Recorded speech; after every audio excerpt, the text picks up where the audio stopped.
Hey everyone, if you're creating a report, thesis, ebook, or any long document, a table of contents can make it much easier to navigate. The best part is that Microsoft Word can generate one automatically.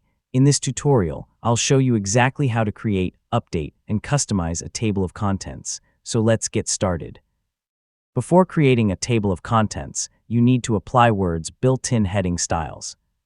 Select each chapter title or section heading, then go to the Home tab and choose Heading 1, Heading 2, or Heading 3, depending on the document structure. Word uses these headings to build the table automatically. Next, place your cursor where you want the table of contents to appear, usually near the beginning of the document. Open the References tab, click Table of Contents, and choose one of the automatic table styles. Word will instantly generate the table with page numbers.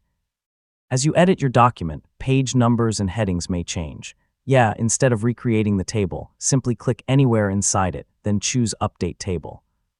You can update only the page numbers or refresh the entire table to include new headings. If you'd like more control, select Custom Table of Contents from the same menu. Here you can change the number of heading levels, modify leader lines, adjust formatting, and choose different display styles to match your document.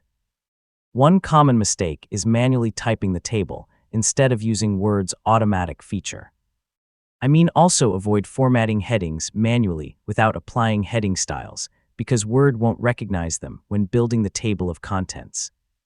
And that's how to create a table of contents in Microsoft Word. By using heading styles and Word's automatic tools, you can build a professional table that's easy to update whenever your document changes. Thanks for watching, and I'll see you in the next tutorial.